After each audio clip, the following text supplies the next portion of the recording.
All right, what's up, everyone? My name's AJ Wrights Crypto. It is Wednesday, September 4th. So glad to be here. Long Labor Day weekend. Really good time. Hope everybody had a safe time. We went to Maryland.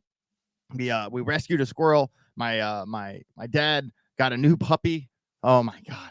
Oh my god. Violet is just up to no good all the time. She's up to no good right now. She's right now like chewing on an electrical cord or trying to eat a rock, or she's doing something. But big shout out to Violet. And yeah, so it was really good to, see the fam, go out on the water, ride motorcycles, get tattoos, have all the good times. I go home probably like, once a month or so. My grandma is in a nursing home, so you got to go check on G-Mom. I got a lot of family on that side, a lot of friends on that side. I think, a lot of people didn't really understand, like, how big of a deal it was for me to, leave Maryland to move to Georgia to come do this crypto thing. And, it was a lot. It was a big jump, but obviously leap of faith. Glad I did it. You got to take a chance. And, even yesterday, I put this tweet out yesterday. I kind of think, some people might have got it a little wrong, but, and what I mean by, at some point in time, you have to take a big chance. I mean, I don't necessarily mean, with crypto, right? Like, I don't necessarily mean like get in a sketchy leverage trade. Basically, here's my tweet right here. Everyone wants to make life-changing money, but does everyone realize what it takes? Listen, at some point, you're going to have to take a big chance, embrace the anxiety, and stop being so damn careful. You need to exist outside of your comfort zone. And that's like, I don't really tweet, the introspective stuff all the time. But that one I meant. And some people were like, oh, that's like a gambler's mentality. I'm like, bro, I don't mean like put your whole bag in a 20x leverage trade and don't look for a week. That's not what I'm saying. I'm saying you have to take a big chance on yourself. You have to take a leap of faith. You're going to have to roll the dice at some point. And yeah, obviously some of that does go into crypto. I mean, I'm talking to some of the people I know with 8 or 9 or 10 figures. People I know, that are my peers. What it comes down to for them is that there was some point in time where they had enough to put on the table in a big way, and they did it, and they bit their fingernails, and they ran, and they trusted the process, and however long it took, it eventually worked out. So yes, there is a point in time where you have to take a big chance, and I think that we could also sub out the word big chance for calculated risk. And, there's another element of that there as well. So kind of wanted to start with that. Do appreciate you all in the chat. Good to see you all here, everybody. Make sure you smash the like button early in the show to get us going in the algorithm a little bit. Shout out to everybody. Desert Crypto, Crypto Carter, Blockchain, Bonehead, Randy Moore, Mikey Gill. Hey, Desert Crypto's in the house. I'm going to be going on his show tomorrow night. That's going to be a good time. Kingston Cross, Oleg, Lee F, Kimi Mookie, everybody. So glad to see you guys. Crypto Night. Good morning, Groggers. Good morning, Groggers. So, Skittles McFly talking about the PHEMEX. So it is September 1st is over. You have, unless you live out of the country, now if you make a new PHEMEX account, unfortunately, you have to KYC. If you are already in, you don't have to. All right. And that's what I was saying last week, trying to get as many signups as I could. And, just yesterday, I withdrew some money off PHEMEX, and I have a bunch of accounts that are not KYC'd. So hope that answers your question there. So got a bunch to talk about today. And obviously the title of the show today is Crypto's Next Move. So let's start to break that down piece by piece. There is a lot to unpack. All right. So first off, we got Bitcoin down to the 56s. Benjamin Cowan put out a video a couple of days ago called Wake Me Up When September Ends. Big shout out to Green Day. But I think he was saying a little bit more than that. And if we look at September in terms of, history, besides a 3.95 up to the upside last year, the past 6 years before that were all red. And this year is already looking to be like another red year for September on the month. It is a little bit early to say, but there are a lot of factors kind of, kind of pointing to that it might not be the best September ever. Okay. Just going over prices really fast. We're looking at Ethereum under 2,400, BNB under 500, Solana under 130. That feels cheap. XRP 55, Doge under 10, Toncoin 465, Cardano just 31 cents. Damn, everything feels really cheap right now. Yeah, this is like one of those moments where you take a long look at the altcoins, and it's like how I always feel when the market is like where it is right now, is that like I'm fine to DCA with where it is now, because even if it falls another 20%, another 30%, it's one of those deals where it's like, yeah, but where we're going to sell it is so much higher than where it is now. Anything you buy right now is still a win in the long run, even if it doesn't feel like that. If you buy it and it drops, if you buy it and it drops, but like if you buy a Chainlink at $10, right? And you bought Chainlink at 12, you bought Chainlink at 10, and then Chainlink goes to 7. Well, if you don't end up selling it to 50 or 60 or 100, it doesn't really matter if you bought it at, 10 or 7, or you see my point? So it is certainly one of those times, especially where we are in the halving cycle, to zoom out and say, hey, things might go down, but I will always say, you can't beat a consistent DCA. You can't beat a consistent DCA. You really want to spread out that average price, because the odds are where the prices are for things now are lower than your average price. That would be my guess for most people. So you still want to average out that price the best you can. SWE under 80 cents. See, these are the things we talk about in the Telegram group. This is a big one that we've been targeting in the group. While Hedera under 5, VeChain just at 2. Big shout out to VeChain. I'll talk about that in a second. WIF 151, Arweave $20. That's cheap. The Graph 13 cents. That's cheap. Phantom 38, Algorand 11. Things are super cheap right now. That's certainly not a bad time to get involved. So, all right, let me get a fresh refresh here on the gainers and the losers, and then we'll get into the bulk of the show. We got Uniswap up 5%, Helium up 4%, Aave, Starknet, Immutable, Injective, Fast Token, WIF all up like 4, 2, or 3%. And now we got SWE actually popped up to 81 cents just in the past couple minutes. That's cool. And the losers, Thorchain, Cosmos, Polygon. And there's news on Polygon. Talk about that in a second. Notcoin, Toncoin still losing their footing. Not that surprised to see it, given what they've had the past couple weeks. But hey, we'll get to that in a second as well. Got a couple announcements here. Want to get the announcements out of the way. Big shout out to VeChain, partner of the channel. Much love to them. Those guys are absolutely awesome. Been chatting with my guy Sonny here the past couple of days. It is confirmed. We are going to UFC 306, not this weekend, but next weekend in Las Vegas. Sugar Sean O'Malley, my guy, he does have the pink Lambo that I'm going to buy one day. And man, he looks good in it. He looks damn good in that pink Lambo. But so, yeah, it's the first fight at the Sphere. It's really not, it's going to be a different vibe than a normal UFC fight, because normally the octagon's in the middle and everything's around it. The Sphere, it's like the fight, the octagon's in the front and it's like a stage behind it. It's going to be absolutely insane, literally history in the making. And hey, big shout out to the boys and girls over at VeChain. Super excited to be at that fight. If anybody is in Vegas at the time, be sure to reach out. Would love to get a coffee or whatever. But yeah, going to be a blast. Big shout out to the boys and girls at VeChain. What are your thoughts on Caspa? I don't have a problem looking at the Caspa chart when I get to the chart section later. Here, let me put it down my notes. Cas. Okay. You're on my notes for Cas. All right, cool. Yeah, big shout out to VeChain. Also, there was where's the tweet? Here it is. There was a $1,000 Algorand giveaway that Mark and I did for how we spoke at Rare Evo at Caesar's Palace in Las Vegas. And at the speech, we also kicked off the new ice cream commercial, the Algorand's new ad. It was a really great time. Big shout out to Mark. What a great guy. We spent the night before together, spent some time prepping. We did the speech together. Mark is a rock star. Got a lot of love for that guy. He really is.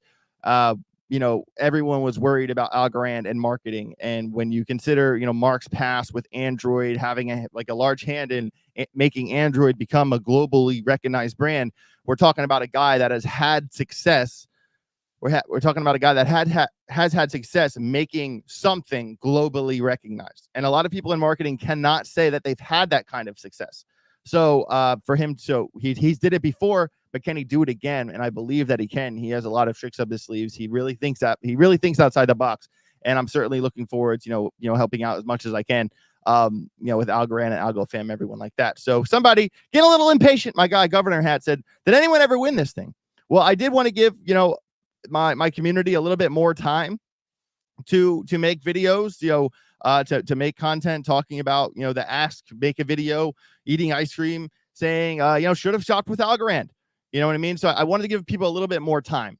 And I obviously wanted to announce it on this show. It's a $1,000 giveaway, not just going to tweet about it, wanted to talk about it. So, you had a handful of entries. It is kind of a big ask for people to make a video, but, we're also asking people to do something original, asking people to do, do something legit, not just something easy. I wanted it to be like effort. I wanted to see effort is my point here. And I got to give it to him. I got to give it to my guy, LordBeluga.algo. He's a climbing coach and a fitness enthusiast. And my guy here ate ice cream with an axe. I mean, the guy must have been born in King's Landing or something. My guy ate ice cream with an axe. And then he even made a couple extra videos explaining it and explaining the reasons why he doesn't have body hair and all these other things. So, hey, big shout out to my guy, Lord Beluga, $1,000 winner. And remember, everybody, even if you only have an axe as a utensil, you should have shopped with Algorand. So big congratulations, $1,000 winner. Glad that he certainly had the effort that I wanted to see there. So amazing. Oh, there, I think there he is in the chat right there. Seth Beluga. I shaved it, baby. There we go. Big shout out to Seth, man. Appreciate you, bro. Thanks for being here. Awesome. $1,000 coming your way. Send me a DM on Twitter, bro. We'll get it to you like probably sometime this week or next week at the very latest. Amazing. Cool, man. Dude, guy straight has an egg. Like, I wonder if he eats all. Do you eat all your meals with an axe? Like, do you own a fork? Do you own a spoon? Do you just like accident it all the time, bro? I like it. I like the vibe. He's certainly well-deserved. Literally, the Algorand team messaged me and they were like, hey, so what are you thinking? And I said, hey, it's kind of hard to beat. It's kind of hard to beat the guy that ate ice cream with an axe. So, and they were like, yeah, that's fair. So there we go. SWFL Crypto, any idea on when Lingo is releasing their pre-sale tokens? That's actually a question that I have had too, because I thought they launched for you able to buy them like a month ago or something like that. But and like even me as someone who partnered with them to do a couple videos and social media stuff, I haven't even received my end of the deal yet. So, but I'm obviously they have a lot of really big names backing them. I mean, we're talking really big names, like not even like crypto influencers like Altcoin Daily, but like backers and stuff like that. It's not a situation that you should be concerned about. But I actually am going to message my guy at Lingo today, and I'll get back to you tomorrow because I'm sure it's in there somewhere. But I obviously don't have time to read like every 20-page document they send me. So, but yeah, we will. I will circle back to you guys on that. Oh yeah, big shout out to my guy Beluga, man. That was hilarious. I'm gonna get through some of my my tabs here. So I do got a handful of stories I want to talk about. Not too worried about this one. Talked about that one. All right. So I X'd out my tab I was sharing. All right. Tab. Bang, bang, bang, bang. All right. Market dump 6%. Magnificent 7 sheds 550 billion as September begins. And there was even before this, that group, the Magnificent 7, Google includes Google, parent Alphabet, which owns Google, Amazon, Apple, Meta, Microsoft, Nvidia, and Tesla, which have all outpaced the rest of the S&P 500 in growth for the past 2 years. So those 7 stocks there have lost 550 billion on September 3rd, which was yesterday. Additionally, Nvidia on track for its largest daily drop since April 24, following an antitrust subpoena from the DOJ. So, obviously, if you're doing too well, the government will slow you down. Imagine that. September is historically the most volatile month of the year for stocks. And we're starting September off on a volatile note. So it's not just crypto. Generally September is a bad month for crypto. It's also a bad month for the stock market as well. And this is something that we've touched on time and time again here on the channel, because we do, I don't want to have the conversation of the exact correlation between the stock market and crypto. What we can say is that they are all risk assets. All right. And the more Wall Street gets involved into crypto, the closer the correlation coefficient will get to 1. The more Wall Street money that comes in, the closer we will couple to the stock market over time. I'm not saying they are directly correlated, but correlation is also not causation. And we always want to keep an eye on the stock market. All right. I'm not saying if the stock market drops, we're going to drop. It doesn't work like that all the time. If it did work like that, Bitcoin would be coming off of its all-time high right now, because the S&P all-time high in July double topped in August, and now we're kind of pushing down and retesting that 50 EMA. This is the daily chart for the S&P 500 that we're looking at this moment. All right, and here's a little bit of that shed that they were talking about, and I'm also not really in love with the oscillators, kind of anchor wave, trigger wave coming down, and the momentum coming down on the money flow, coming down on the VWAP, coming off of a lower high double top. Not really what you want to see, but what a couple things you want to keep an eye on with the stock market is this little trend line right here. Is that we drew a line in the sand right there. We tested it here, and of course we're going to wick below it. We're going to scare the shit out of everybody, but we still basically held the downtrend, right? So obviously the stock market could get all the way to here and technically still be in an uptrend.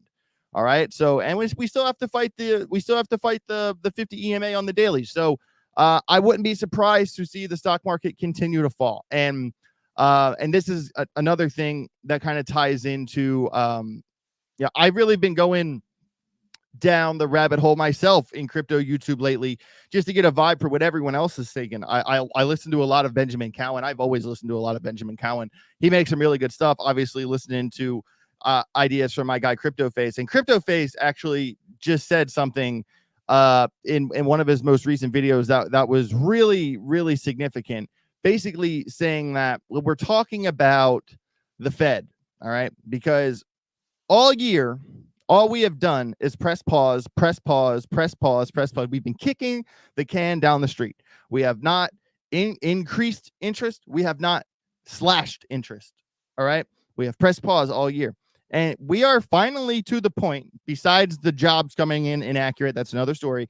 Besides that, everyone is thinking it is time for the Fed and our guy, Jerome Powell, to start slashing the interest rates.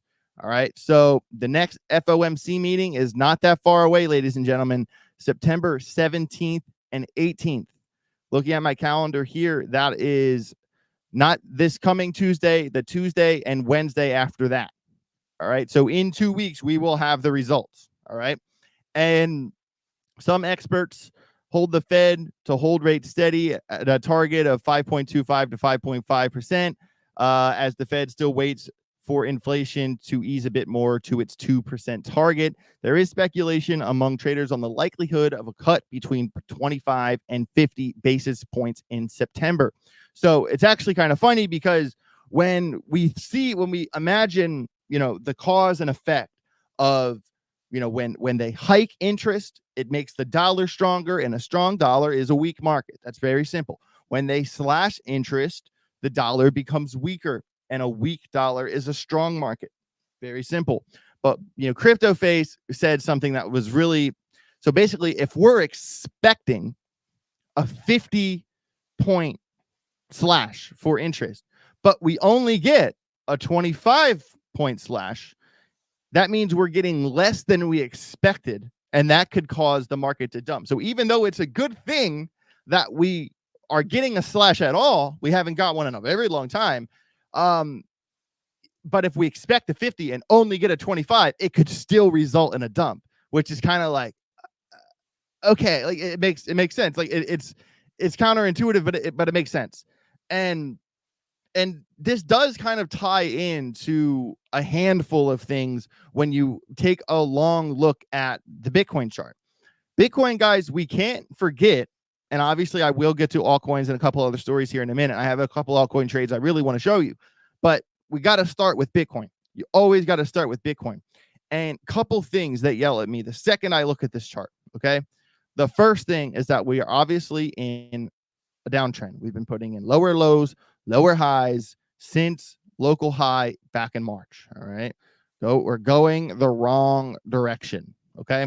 That's thing number one, all right? And if you kind of mark that off by, the times we've put in our local lows, okay?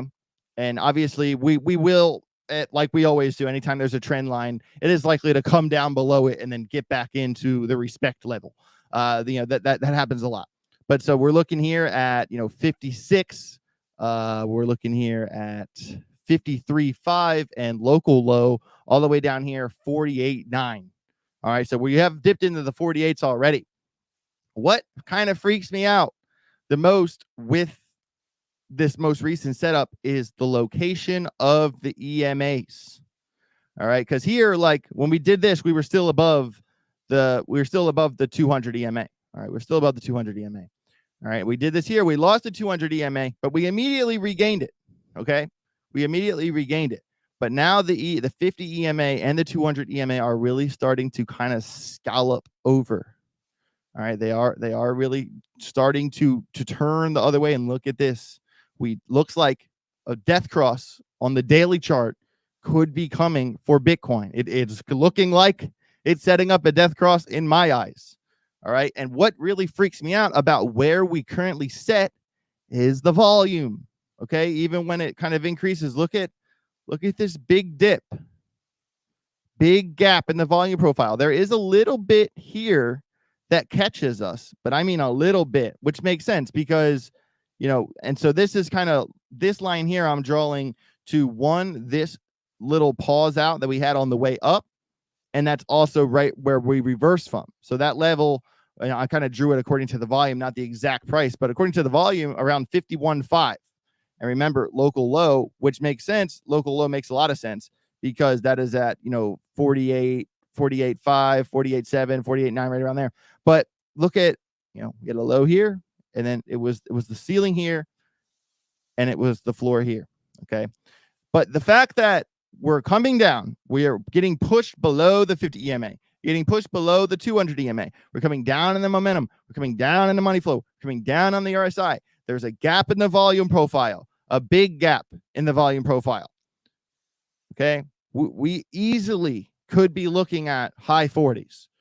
Like this chunk of volume here makes a lot of sense, especially when you kind of consider the lower low situation for Bitcoin. No one can see the future, but what we can do is kind of put the pieces together and search for confluence. And when we're looking at confluence, it is certainly hard to ignore the downward pressure that we are seeing right now. Even kind of zooming in a little bit to the 4-hour here. There is like locally some good ideas, kind of right here coming down, anchor wave, trigger wave, trigger wave. There is, locally ideas for bullish divergence.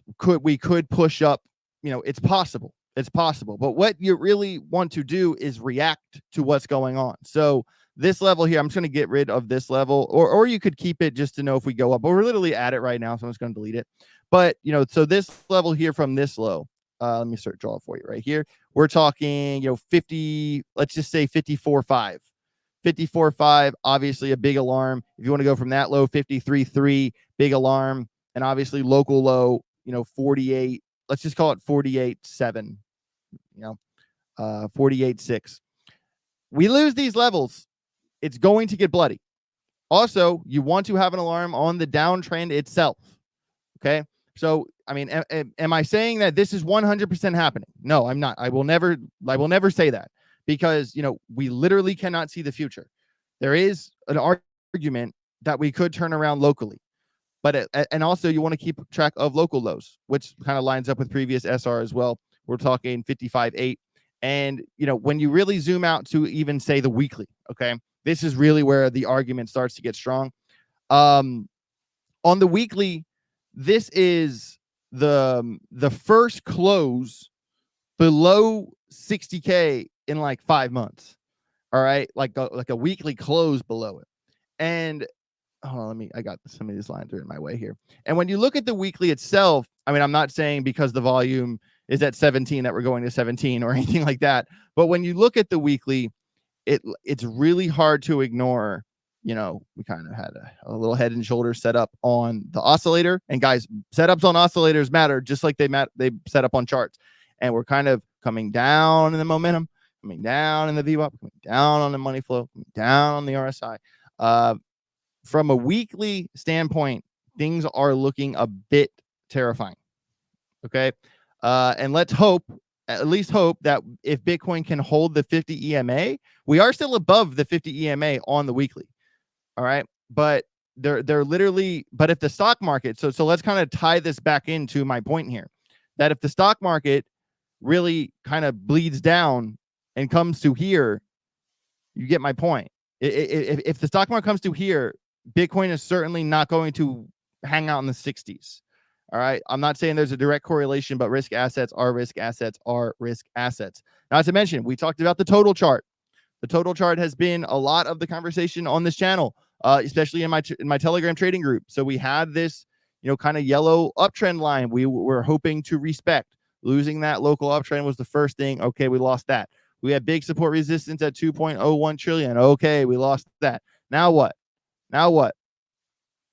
Next support resistance level that we are literally fighting at from back here. All right, this one's at 1.93 trillion. We kind of bounced off of it and are pushing up. All right, so keep an eye on that 1.93 trillion level, because we lose that, you can kind of start looking back down the hill, 1.78, 1.74 trillion. And remember, this is the total chart as in all of crypto. And it's really the proof is in the pudding, man. If you really follow EMA type strategies, it's very simple. When look at the 50 EMA, the price trades above the 50 EMA, we're looking good.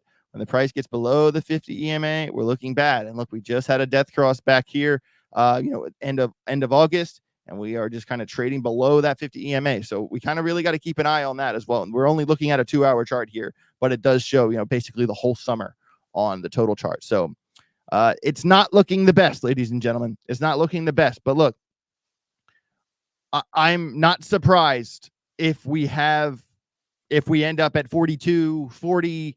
I don't think we're going to go 30s. Anything's possible, but I'm thinking 42, 43 makes a lot of sense. Oh, one more thing I forgot to show you. I did like go really far down this rabbit hole this morning.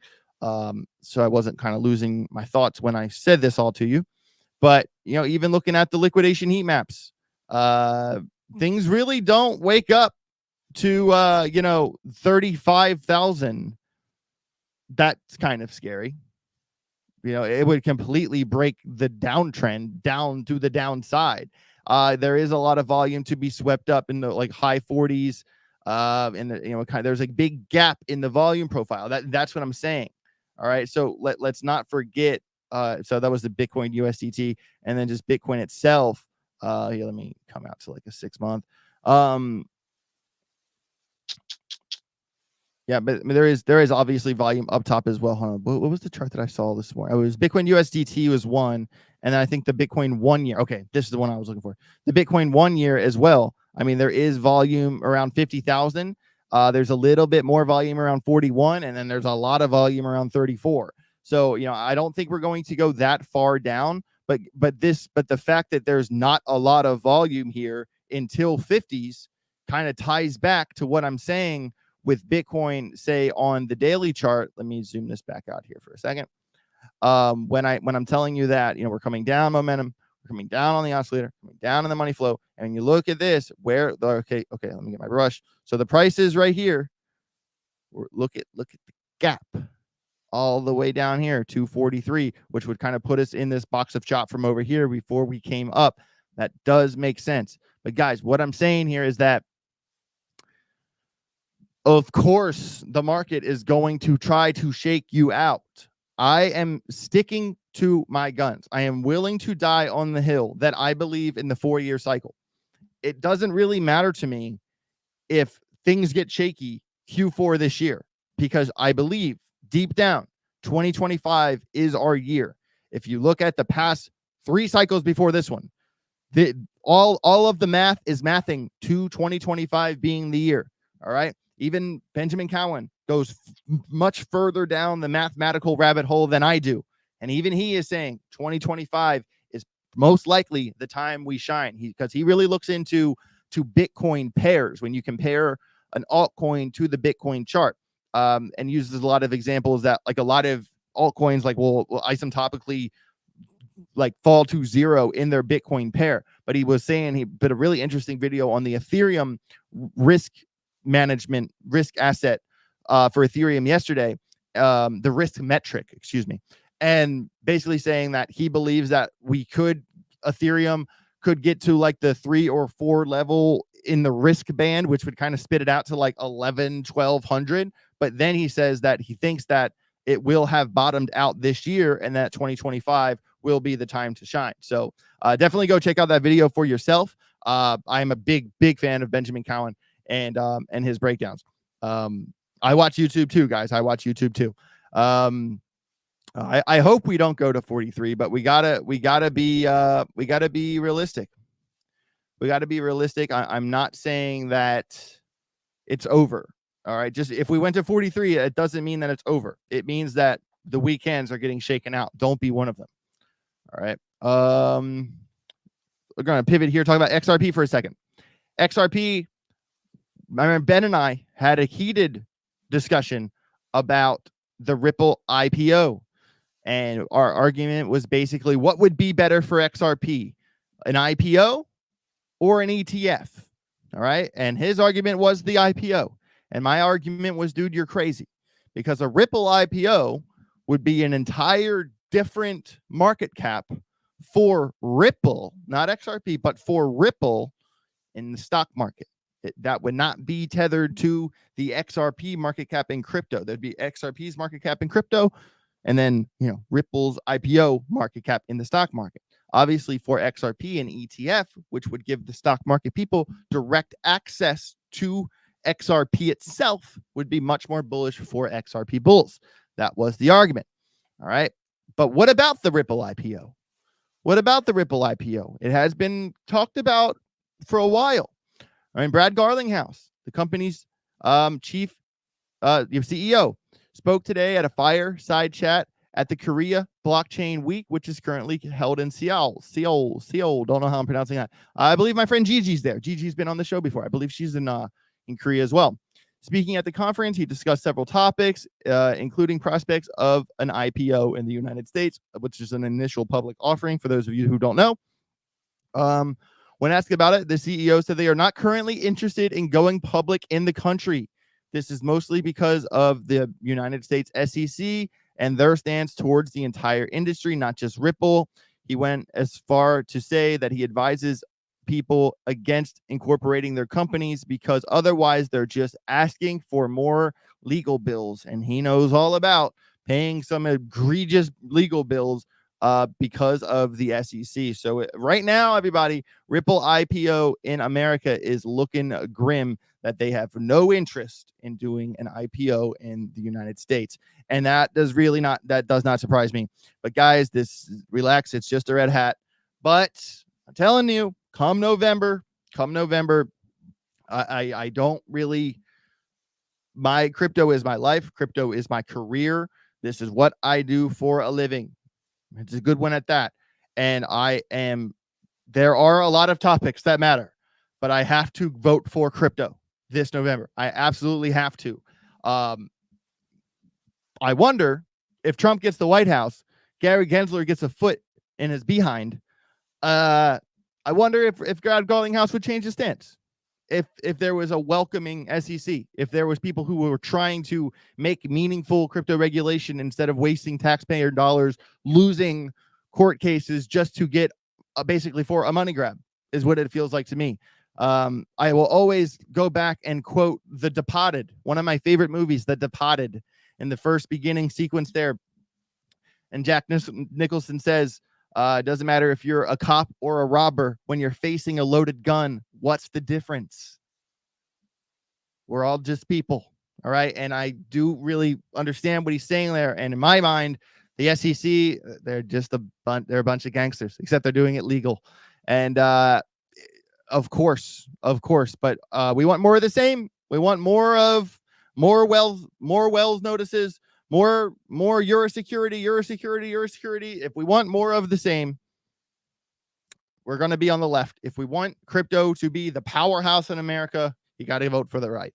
And there are a lot of topics. I'm not saying I vote right wing on every single topic. Absolutely not. I don't really want to call myself a conservative, a Republican, or a Democrat. I kind of go off common sense and I'm sticking to that. And I'm certainly voting on crypto lines. And I think if you care about this industry and you want to see it grow, especially here locally in America, you know what to do. All right. So, checking the chat here for a second.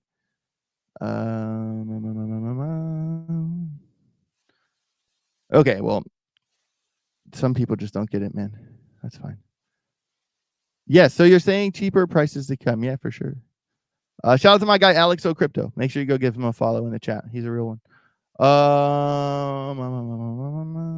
Okay. So, got a handful of other stories I wanted to talk about today, then going to jump into some charts. A couple of you guys already pointed this out earlier in the chat, that Polygon transitioning from Matic to POL. I believe that begins today. There's a little bit to it. Polygon developers have migrated Matic token to POL after a year of extensive community-led discussions. POL is now the new ticker for the native gas and staking token on the Polygon proof of stake chain. Okay, it's live. They announced it. The transition to POL is a crucial component of Polygon's development into ZK chain and its integration with AG layer, which aims to consolidate liquidity and state across multiple chains. POL will maintain Matic's existing tokenomic schedule and a supply of 10 billion tokens. The initial exchange ratio from Matic to POL is set to 1-to-1, with a gradual increase of 2% emissions over 10 years to support growth.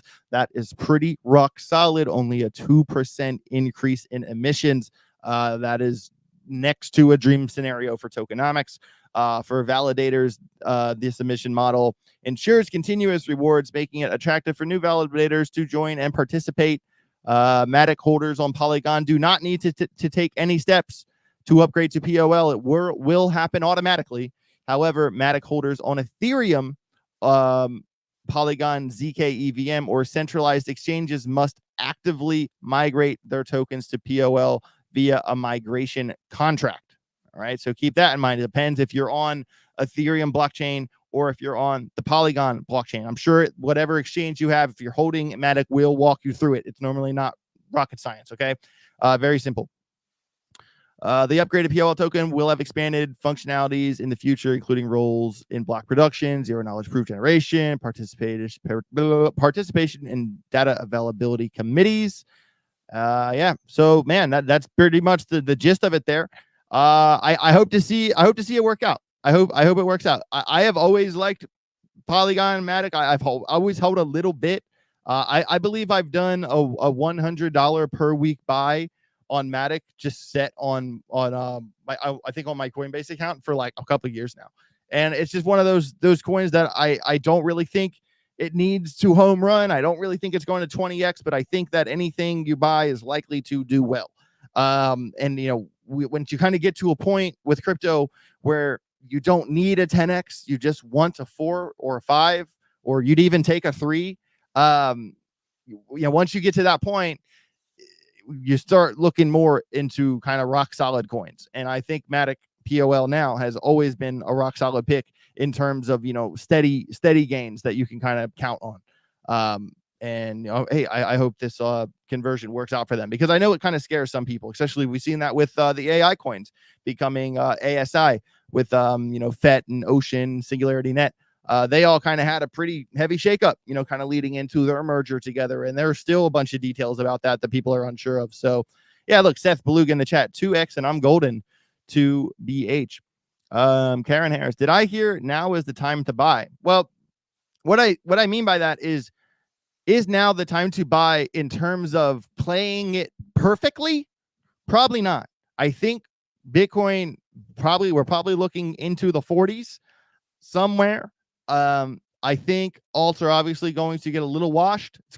Things are going to get shaky, but in the long term of things, let's put it like this. Am I, AJ Writes Crypto, still doing my weekly DCA this week? Yes. I'm not pausing my DCA schedule. I'm not selling my long-term bags. I am riding it out. And also because, like I said in the beginning, if Chainlink's at $10 and ultimately you're going to sell it at 30 or 40, okay? And Chainlink, you buy it at 10 and it goes to 7 or even 6.5, it doesn't matter in the long term if you're selling it back at 30 or 40. And I would bet my bottom dollar with where a lot of altcoins are, buying anything now, you're probably lowering your average price. If you're buying altcoins and it's at today's price and it's lower than your average price, how could that be bad? All right. And if things continue to fall, just continue to DCA. And I say this with full conviction. I am proponent of the 4-year cycle. I did that rant already, but that's where I'm at. I'm sticking to my guns. I don't know about y'all. All right. So we talked Bitcoin. We talked liquidation maps. We talked total charts. We talked stock market. Do want to bring this one to your attention. Solana. All right. And we talked about this one in the Telegram group not too long ago. 124. Very big support resistance level. I think we even talked about this one on 5 Charts 5 Minutes maybe last week.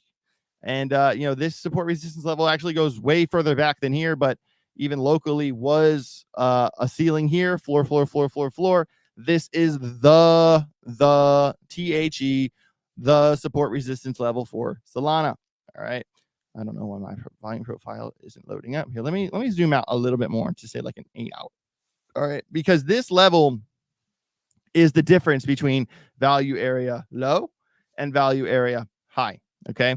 And of course we've wicked, and that happens. But look how famous, we're talking one candle.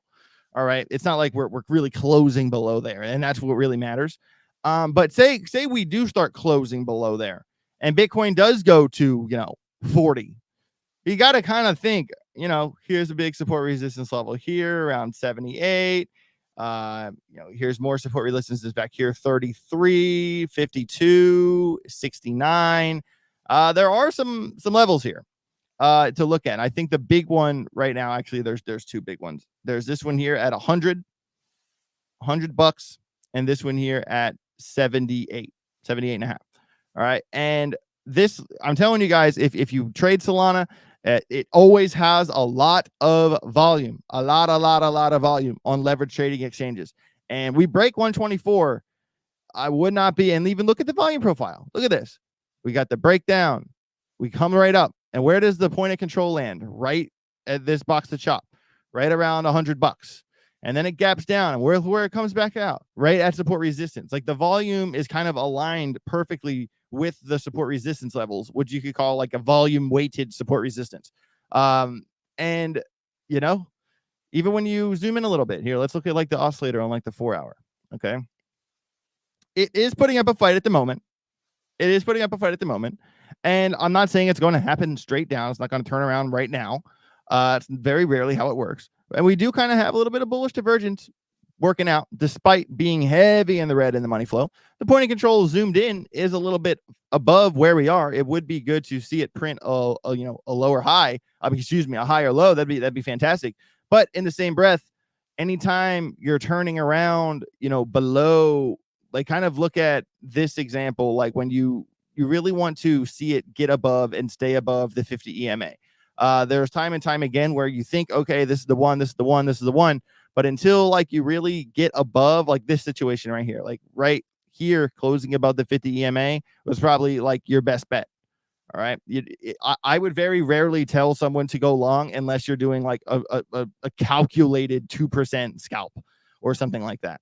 And that's just caution over time. I've learned to be, this is kind of what I mean by calculated risk, not just rolling the dice, but being cautious.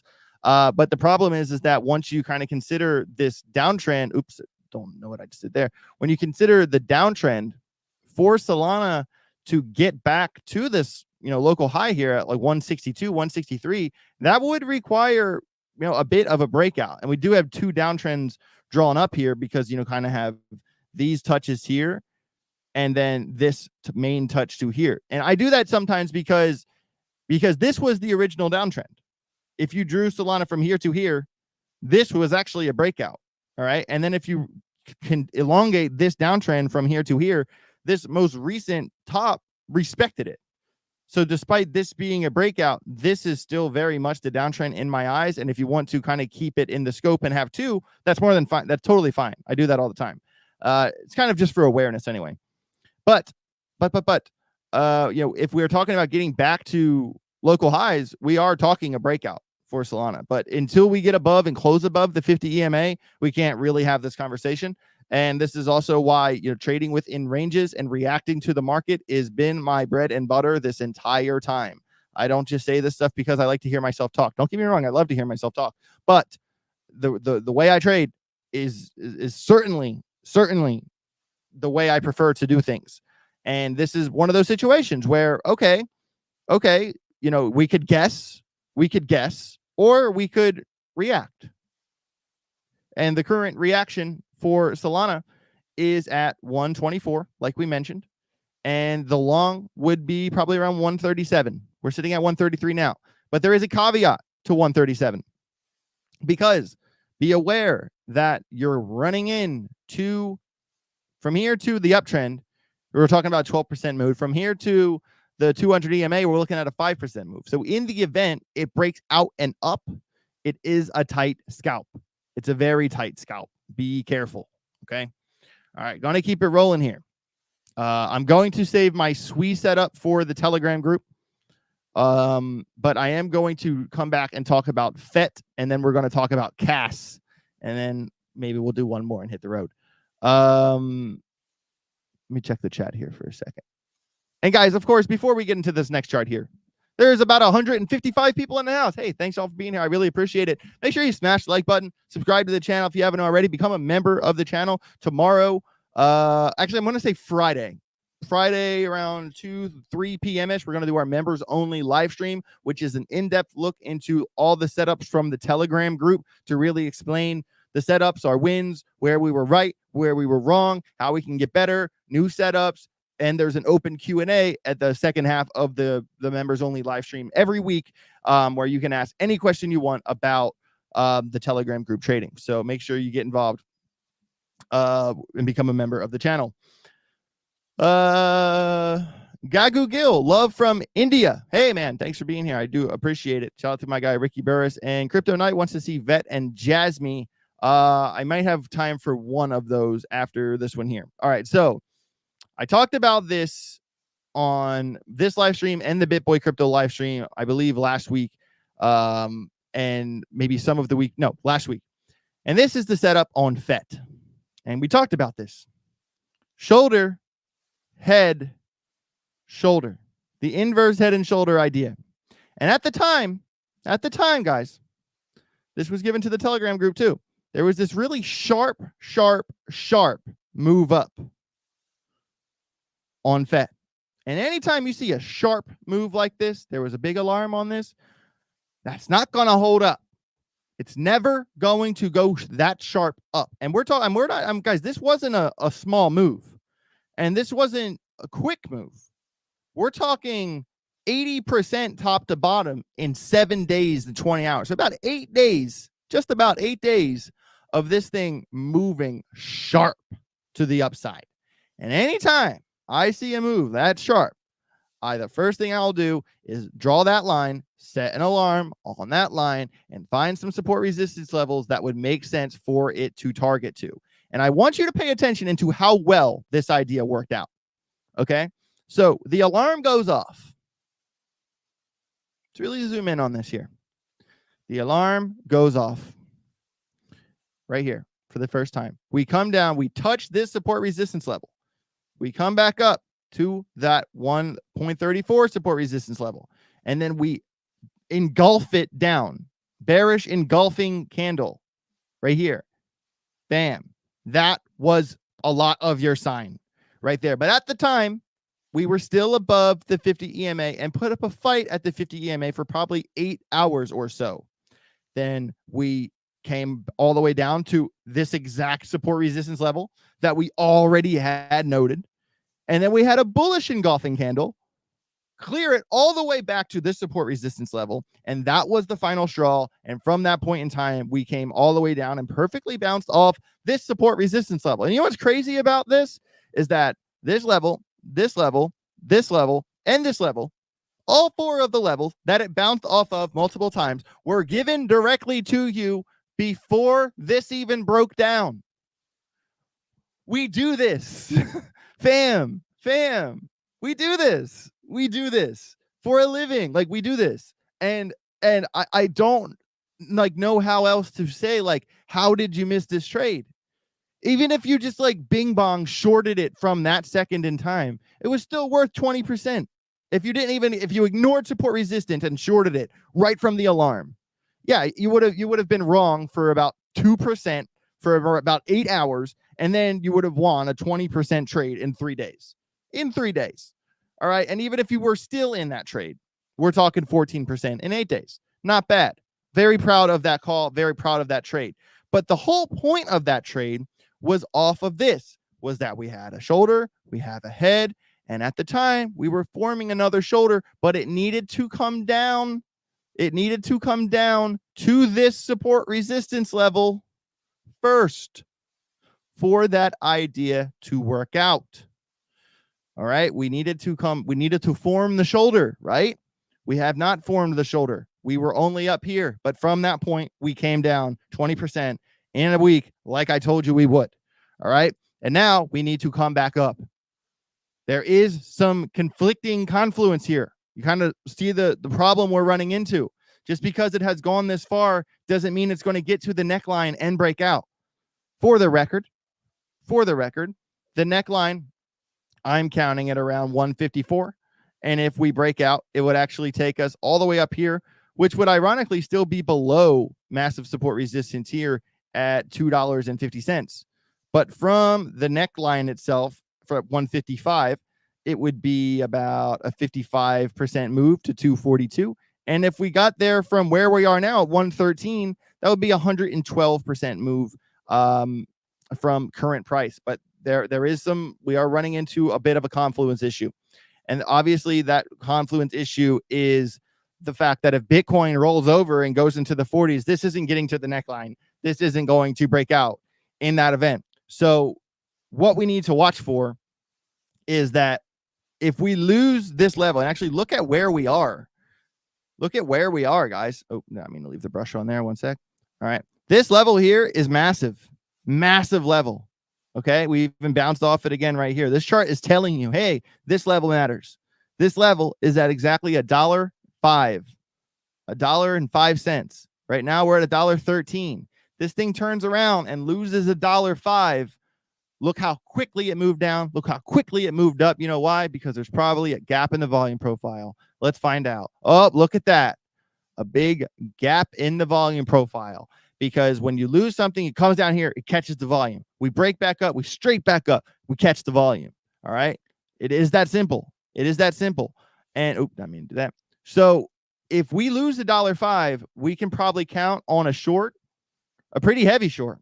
I mean, at least to somewhere in this range, maybe 81 cents, or maybe kind of top bulk of that range around 89 cents. From the $1.05 level, we're talking a 14% move down or a 23% move down in that event.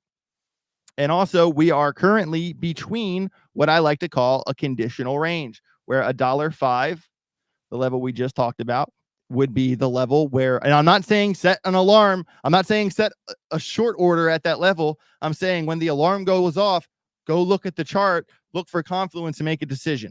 All right. And then also this would be the top part of that level at 118. So it's in a conditional range between 105 and 118.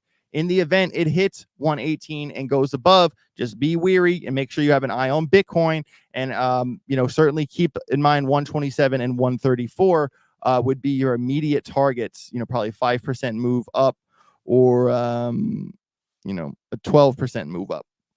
Well, that's still far away from the neckline. So there is a lot of stuff that has to happen between there. And guys, I hope Bitcoin can draw a line in the sand. I hope Bitcoin could break out of its local downtrend and put in some higher lows and start climbing. But what you have to be aware of, even in situations like this, is that this thing still has been putting in lower lows.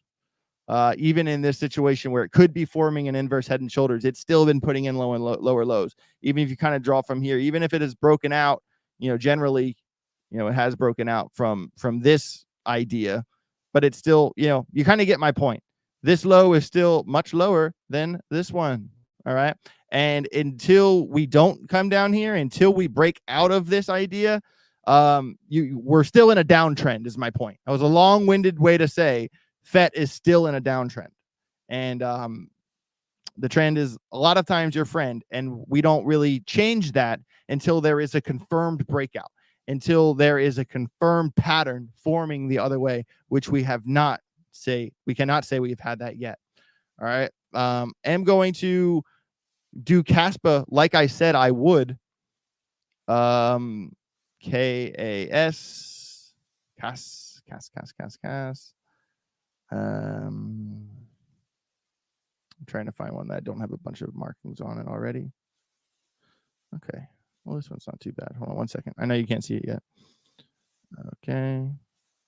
Actually, very funny. I'm just going to leave on some of the stuff I already have here. All right. So here we were. And look, this, I have obviously, back whenever we talked about this, I was telling you about a gap in the volume profile. That gap is still there. That gap is still there. And it spits us out around here, which would make sense because that's a volume weighted support resistance, where the top of that is around 5 cents. So we do need to remember that. That was a little ghost from the past, not to mention big support resistance here at around 997. All right. This chart only goes back to the beginning of the year, which is fine. It might be all of the chart, to be honest, but even here, there was this idea of, just like with FET, look at this, how there's a sharp move down, and look, that didn't hold up. Boom. 69% in 89 days. Another thing that we called on this chart, probably early this year, we probably called that. So pat on my back from a long time ago. But so what I like about the local Caspa setup is that, unlike a lot of charts, it is in an uptrend. It hasn't done much in the past little while. I was going to try to cut some of the fat out of it here to get the touches. But, since local high August 24th, has lost about 30%, 27% in the past 37 days. And kind of since it lost a bulk of that move, we are looking at the daily chart for the record right now. Since it has kind of come down here, it has spent most of the past 35 days inside of a 20% range. So it's kind of tough to trade something that's kind of ranging like that. So obviously we want to be very aware of this downtrend, of this uptrend. Excuse me, we break this pattern, we kind of start having, a different conversation. Okay. But it has still respected that pattern for now. But to be fair, on the oscillator, it is coming down in the money flow, coming down on the oscillator, coming down on momentum waves. There is a gap in the volume profile, that could spit you out at 5 cents if you really lost it. And also a lot of levels around 10 cents as well.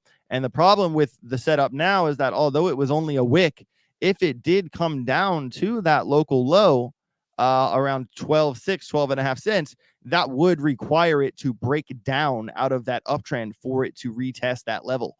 So be aware of a couple. Here's my quick alarms for Caspa. 0.053 all the way down, 0.097, big support resistance level after the breakout. The first level after the breakout is 0.128. And locally, here, let's actually kind of zoom in to get this local level. And it is kind of dancing on this level right here, because look how many times it tested this, hence 2-hour chart. We are trading below the 50 and 200 EMA. It's currently, the price is at 0.152. If we lose 0.147, which has bounced off of once here and bounced off once here, that would be a short. That would be a level 2 short in my eyes. Even comes back here. I mean, how many times has this chart told us, hey, this level matters? The chart's trying to tell you things, guys. Look at this. Look at this. It even comes back here and touches it. And even here, oh man, this is a big level. Look at that. Touch, bounce, rejection. You get my point. You get my point.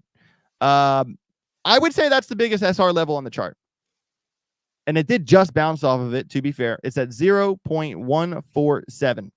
And interestingly enough, I'm going to set an alarm on this one. Interestingly enough, that this downtrend that I'm talking about, so when you kind of zoom back out here for a second, oh, come on, chart, work with me. We're almost done. We almost got this. This downtrend I'm talking about will ignore, so we want to, we want to respect this uptrend. We want to respect this uptrend, no matter what. And the point of like de-intersection, it's kind of a weird way to put it, at October 9th. So on October 9th, this support resistance level cannot be touched without the chart breaking down, because we're going to want to respect the uptrend, right? So once we get to October 9th, if it comes down to this level, all right, that's going to be it breaking down, it losing structure.